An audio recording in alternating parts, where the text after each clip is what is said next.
All right, you bought a zombie mat. So can you take me through the process a little bit? Like, how did you go about finding this Yeah. place, and what was that experience like? Yeah. So I just kind of went on the classic like biz buy sell website and Craigslist. And this one I found on Craigslist randomly because there's not really a lot, especially now. Like that was 3 years ago, and it's changed so much, Mhm. since then. But yeah, this one was on Craigslist. I reached out to the broker. He started kind of walking me through things and started pre-qualifying me. And a little bit more backstory. I owned vending machines before this. And Okay. so I kind of did like, a business similar, cash business that had a lot of, coin turnover and stuff like that. And that was another reason I actually wanted to get into the laundromat industry, was just kind of like segue into like you know, I could have the both of them. I never would have a coin shortage, like we were Right. going Yeah. through COVID.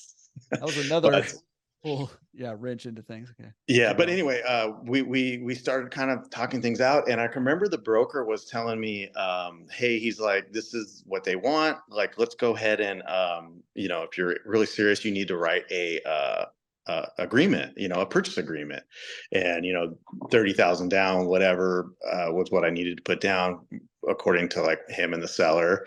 And I was like, dude, I'm not signing a purchase agreement. I haven't done any due diligence. I don't know anything about this laundromat yet. And he was like, well, that's not really the way it works. And I was so frustrated with him. I think I eventually hung up on him. And I was like, this guy's like out to scam. This guy's on Craigslist, all this stuff.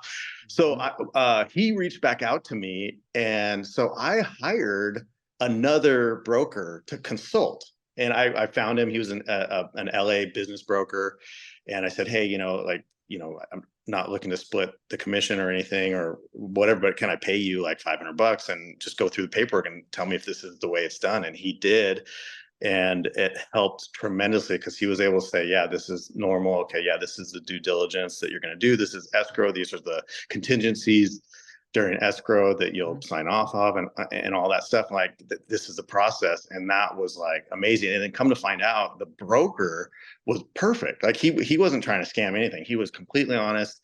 The sellers were amazing. They were like a Korean couple who had owned their laundromat for 30 years, and they were just wanting to retire. They was during COVID, and they were scared, and Totally. not scared, but they were just like they saw a decline in their business, Yeah. and they're like, our health's deteriorated. We want to retire. It's a good transition point for him. Yeah. And they were amazing. They even check in on me, currently to see how things are going. They always wanted to make sure I was still making money and all that stuff. So the process for me was actually really, really nice. It went well.